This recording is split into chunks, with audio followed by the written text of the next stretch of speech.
میرے پاس ایک شخص آیا, اس بھیکاری تھا, غریب آدمی بنا ہوا تھا کہ میرے گھر میں نے گھر جا کے دیکھا, گھر میں واقعی کچھ بھی نہیں تھا, ہائے ہوئے ایسا بیچارہ رونا دھونا. تو میں نے کہا دیکھو میں تمہیں بھیک نہیں دیتا. اس نے کہا میں ہوں بھی خاندانی آدمی, مجھے بھیک کے پیسے, یہ خاندانی کا لفظ میں نے وہاں سے بہت زیادہ سیکھا ہے. کہہ رہے ہم خاندانی لوگ ہیں, ہم بھیک. تو کہہ رہے میں نے کہا ٹھیک ہے پھر آپ مزدوری کرو. کہہ رہے میں ریڑھی لگاؤں گا. میں نے کہا چلو. میں خود اس کے ساتھ جوڑیا بازار گیا, وہاں سے 2 ریڑیاں خریدیں اپنے خرچے پہ, اس کو دیں. میں نے کہا کیا آم کا سیزن چل رہا تھا, میں نے کہا ٹھیک ہے یہ پیسے لو, جاؤ آم لے کر آؤ. اور میں نے تھوڑا سا پروفٹ اپنا اس میں رکھ لیا کہ جتنی ارننگ ہوگی اس میں اتنے فیصد مجھے دے دینا, ٹھیک ہے نا. تو آپ نے وہ ارننگ لے کے وقف کر دیا. اپنا بزنس بھی کر سکتے ہو ایسے. تو میں تو آپ کو وقف بزنس تو آپ بہتر جانتے ہیں نا, میں تو آپ کو کہہ رہا ہوں فی سبیل اللہ اس طرح بھی رقم وقف کی جا سکتی ہے. تو بھائی 20% مجھے دے دینا. پھر ہم نے اس کی جو بھی شرائط آدمی کر لے کہ میں نے کیا کرنا ہے اس کا. تو جوڑیا بازار سے ہم نے اس کو 2 ریڑیاں دلائیں. اس کو ہم نے پھر آم اور کیلے اس کا اس نے بزنس شروع کیا. اس کو میں نے پہلے 20,000 روپے دیے, پھر 35,000 روپے. اس نے بزنس کیا, کمانا شروع کیا, 20% مجھے دیتا, 80% خود رکھتا, اور ٹھیک ٹھاک پروفٹ ہونا شروع. پھر جی آیا کہ اب وہ میں اصل میں گودام لینا چاہ رہا ہوں تاکہ میں مال کیا اٹھاؤں, کاروبار تو بڑھتا ہے نا. پھر ہم نے کہا جی اچھی بات ہے. گودام بھی گھر کے قریب ہی کہیں دیکھ لیا. اس کا وہ گودام میں نے جا کے دیکھا بھی, چیک بھی کیا. میں نے کہا اچھا ایک غریب آدمی کو کیا ہو رہا ہے, یہ کیا کسی کو پیسے پکڑا دو تو ختم ہو جاتے ہیں, اس طرح کاروبار رن کر کے دو اس کو, اپنا بھی فائدہ اس کا بھی فائدہ. اپنا پروفٹ تھوڑا رکھو تاکہ ایسا نہ ہو کہ وہ بیچارہ جب زیادہ بڑھ جائے کاروبار پھر آپ پروفٹ کا ریشو بڑھا بھی سکتے, لیکن وقف میں نہیں بڑھا سکتے. ہم نے جناب اس کو پورا گودام بھی لے کے دے دیا. اس نے وہ کیلے لا کے, کچے کیلے ہوتے تھے اس میں وہ کیمیکل لگتا ہے نا, اس سے پکتے ہیں, وہ پک بھی رہے ہیں, اور جناب بزنس ٹائٹ. اتنا پروفٹ مجھے شروع ہو گیا کہ اب ہم نے تمیز سے بات کرنا لوگوں سے چھوڑ دیا. سمجھ میں نہیں آ رہا تھا. گاڑی جو ہے ہم کرولا لیں, وٹس پہ ہاتھ ڈالیں, وٹس چھوٹی گاڑی ہے, مزہ نہیں آئے گا. یعنی اس میں بہت بڑا کاروبار ہو گیا. گودام کے گودام بھر گئے بھائی, نواب شاہ سے ڈائریکٹ زمینوں سے مال اٹھ رہا ہے. ٹائم لگتا ہے لیکن بڑھتا ہے کاروبار. اور وہ بندہ بھی فیک نہیں, بالکل نظر آ رہا ہے بھائی, ریڑھی لگاتا ہوا, پیاز آلو پیاز بھی بیچے اس نے. پھر اس نے اپنے بیٹے کو بھی ملا لیا, ملازمین بھی ہو گئے, دے مار 4.5, کیونکہ محنت بہت کر رہا تھا. وہ نظر ایسا آ رہا تھا, کر رہا تھا نہیں کر رہا تھا یہ تو ابھی آپ کو آگے بتاتا ہوں.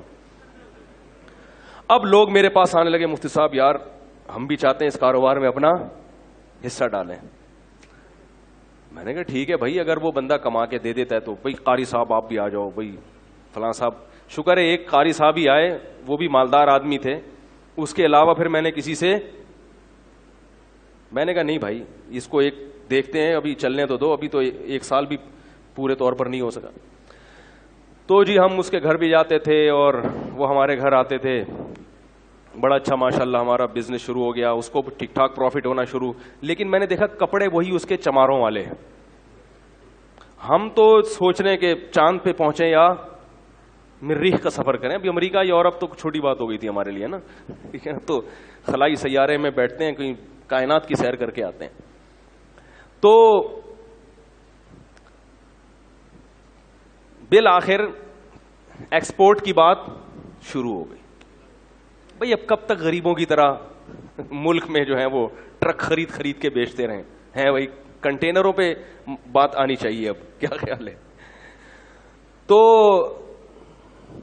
جتنے کما رہا تھا نا اس سے ڈبل انویسٹ ہو رہے تھے. بات آ رہی ہے سمجھ میں؟ جیسے آج اتنا پروفٹ دے دیا, 1 مہینے میں اتنا دے دیا, تو اب بھائی کاروبار تو ہر آدمی کہتا ہے بڑھاؤ, تو اور اس کو دے دیے ہم نے پیسے, اور کاروبار نظر آ رہا ہے. آلو پیاز ٹماٹر بھی بکتے ہوئے نظر آ رہے ہیں. گودام سے منڈی بھی جا کے میں نے دیکھا, وہاں بھی باقاعدہ اس کی ایک شاپ ہے جہاں سے وہ سارا بزنس ہو رہا ہے. ایک دن وہ میرے پاس آیا, کہنے لگا کہ مولوی صاحب میں تو جا رہا ہوں سفر پہ 10-15 دن کے لیے, تو مال اتارنا ہے منڈی سے, اتنے پیسے مجھے چاہیے, اور یہ پیسے کل ہی میں آپ کو ریٹرن کر دوں گا, اور مجھے جناب پہنچنا ہے.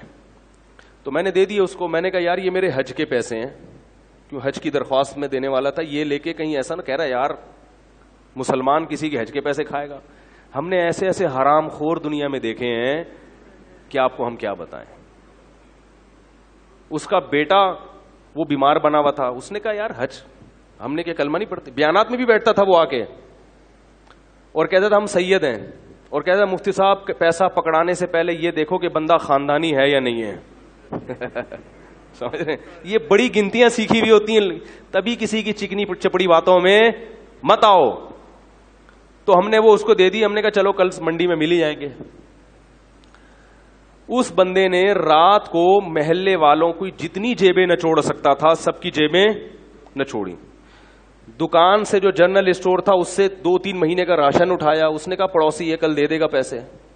کسی سے چلتے ہوئے کسی سے اگر امید تھی نا 50 روپے مل جائیں گے ادھار, تو اس سے 50 روپے بھی لیے, کسی سے 500 لیے, کسی کے 1 لاکھ, ہمارے تو لاکھوں روپے لیے ہوئے تھے. ہر آدمی سے جتنا نچوڑ سکتا تھا اس نے نچوڑا. اسٹیمپ پیپر پہ جو ہمارا ایگریمنٹ ہوا تھا وہ لکھا ہوا تھا اس کے انگوٹھے کے ساتھ, یعنی میرا تو اس سے جو پیسوں کا لین دین تھا ریٹرن بھی تھا نا سارا, انگوٹھا بھی, آئی ڈی کارڈ بھی, سب کچھ. اب جناب وہ انگوٹھا لے کے اب تک میں 10 سال سے بیٹھا ہوں. وہ انگوٹھے کا کیا کریں گے بھائی, کیا خیال ہے؟ انگوٹھے سے کچھ ہوتا ہے؟ خیر جی, ہم اگلے دن جب پہنچے تو کوئی بندہ ہی نہیں تھا. پتا چلا کہ راتوں رات گودام بھی اس نے اس کا بھی سودا کیا ہے, گودام والے کا 3-4 مہینے کا کرایہ بھی ہضم کیا, اور جتنا مال گودام میں پڑا تھا پہلے سے اس نے کوئی اس کا سودا کیا ہوا تھا کہ بھئی اس کا پروگرام تھا اس دن بھاگنے کا. وہ راتوں رات اس نے سارا مال سستے داموں بیچا, وہ پیسے الگ, ہمارے پیسے الگ, جو ہمارا پروفٹ تھا وہ الگ, حج کے پیسے الگ. اور محلے والوں میں کسی سے 500 لے سکا, 50 لے سکا, 10 روپے مل سکے, جنرل اسٹور والے سے پیسے لے کے 12 سال ہو گئے میرے بھائی, 10 سال ہو گئے, صرف انگوٹھا ہے اس کا میرے پاس. 10 سال کے بعد میں نے سوچا کہ اس انگوٹھوں کو دیکھ کے کیا آدمی حسرت کرے, اس انگوٹھے کو بھی, کیونکہ کچھ بھی نہیں ہو سکتا, کچھ بھی نہیں ہو سکتا. کراچی اتنا بڑا ہے کہ وہ غائب. پھر پتا چلا کہ محترم کا بزنس ہی یہی ہے, یہ غریبوں والے کپڑے پہنتے ہیں, گھر میں کوئی بھی چیز نہیں رکھتے. کچھ ادھار غریب بچے لیے ہوئے ہیں اس نے رینٹ پہ, ٹھیک ہے نا, غریبوں سے 2-4 بچے ادھار لے کے رکھ دو بھائی, کوئی آئے گا تو منہ دکھانے کے کہ یہ میرے بچے ہیں. اس طرح کا پتہ نہیں, ہو سکتا ہے اپنے ہی بچے ہوں, واللہ عالم. تو ان کا کئی سالوں سے یہی کاروبار. کیا ہوا کہ ہم نے اس کو تلاش کیا, نہیں ملا, غائب ہو گیا. ہم نے کہا چلو بھائی جو چیز قسمت میں نہیں تھی وہ. ایک دن ایک سبزی منڈی سے ایک پٹھان آیا باجوڑ کا, مجھ سے ملنے کے لیے, بڑا لمبا تڑنگا.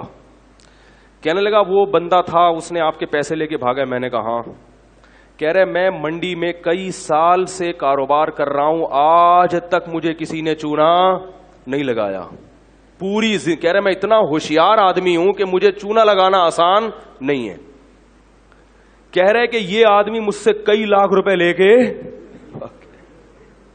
میں نے کہا پھر کیا؟ کہہ رہے میں مفتی صاحب آپ کو یہ بتانے کے لیے آیا ہوں کہ اللہ کی قسم مجھے پیسہ نہیں چاہیے. کہہ رہے میں نے قسم اٹھائی ہے, میں نے بندوق خریدی ہے کہ یہ مجھے اگر مل گیا, اس کے سر میں اگر میں نے 7 گولیاں نہیں اتاری تو میری بیوی کو 7 طلاقیں. میں نے کہا کیا کر رہا ہے بھائی؟ کہہ رہے نہیں مجھے پیسوں کا غم نہیں ہے, پوری زندگی مجھے کسی نے چونا.